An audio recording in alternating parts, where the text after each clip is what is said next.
మిథున్ రెడ్డికి రిమాండ్, అంబటికి నోటీసులు, ముద్రగడ ఆరోగ్యం విషమం. ఇలాంటి ఇంట్రెస్టింగ్ టాప్ 10 ఏపీ వార్తలు ఇప్పుడు చూద్దాం.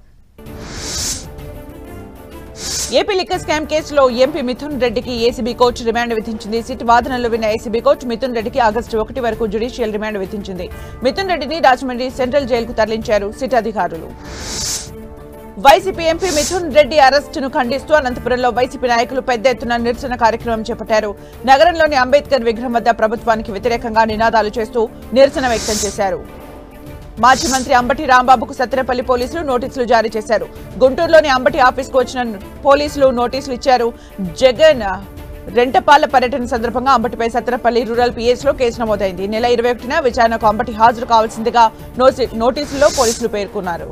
మాజీ మంత్రి ముద్రగడ పద్మనాభంకు కాకినాడ ఓ ప్రైవేట్ హాస్పిటల్లోని ఐసీయూలో చికిత్స కొనసాగుతోంది. ముద్రగడకు వైద్యులు డయాలసిస్ చేస్తున్నారు. ఆక్సిజన్ సహాయంతో ముద్రగడ ఊపిరి తీసుకుంటున్నారు. గత కొంతకాలంగా ముద్రగడ క్యాన్సర్ తో బాధపడుతున్నారు. ముద్రగడ ఆరోగ్య పరిస్థితిపై కుటుంబ సభ్యులు, అభిమానుల్లో ఆందోళన నెలకొంది. ముద్రగడ పద్మనాభం ఆరోగ్య పరిస్థితిపై మాజీ సీఎం జగన్ ఆరా తీశారు. ముద్రగడ కుమారుడు గిరిబాబుతో ఫోన్లో మాట్లాడి వివరాలు అడిగి తెలుసుకున్నారు. అత్యవసరమైతే కాకినాడ నుంచి హైదరాబాద్ కు ఎయిర్ లిఫ్ట్ చేయాలని వైఎస్ జగన్ సూచించారు. ఎయిర్ లిఫ్ట్ కు సహకారం అందిస్తామని హామీ ఇచ్చారు. అల్లూరి సీతారామరాజు జిల్లా మారేడుమిల్లి చింతూరు ఘాట్ రోడ్డులో భారీగా వాహనాలు నిలిచిపోయాయి. ఛత్తీస్గఢ్ నుంచి రాజమండ్రి వైపుగా వెళ్తున్న లారీ బ్రేక్ ఫెయిల్ అవడంతో లారీ రోడ్డుపై ఆగిపోయింది. లారీ వెనుక మరొక లారీ ఆగిపోవడంతో 2 రోజులుగా ఘాట్ రోడ్లో రోడ్డు పొడవునా వాహనాలు నిలిచిపోయాయి. విజయవాడ ఇంద్రకీలాద్రిపై రద్దీ కొనసాగుతోంది. రద్దీ కారణంగా ఆలయంలో అన్ని రకాల దర్శన టికెట్లు రద్దు చేశారు. ఆలయ అధికారులు అన్ని లైన్లు ఫ్రీ దర్శనం కోసం ముందుగా నిర్ణయించడంతో ప్రత్యేక దర్శనం నిలిపివేస్తున్నట్లు అధికారులు తెలిపారు. దీంతో సాధారణ దర్శనం కొనసాగుతోంది.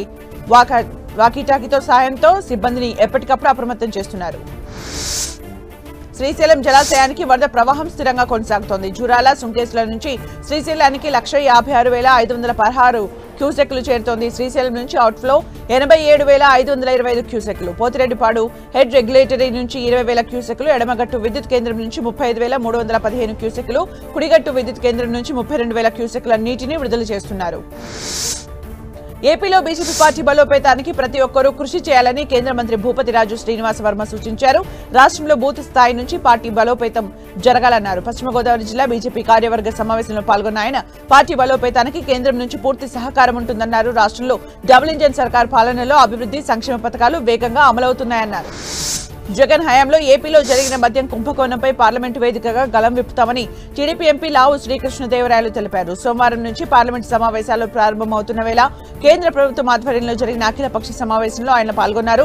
100 కోట్ల దానా కుంభకోణంపై గతంలో పార్లమెంటు స్తంభించిపోయిందని, అలాంటిది 3,000 కోట్ల మద్యం కుంభకోణంపై చర్చించాల్సిన అవసరం ఎంతైనా ఉందన్నారు.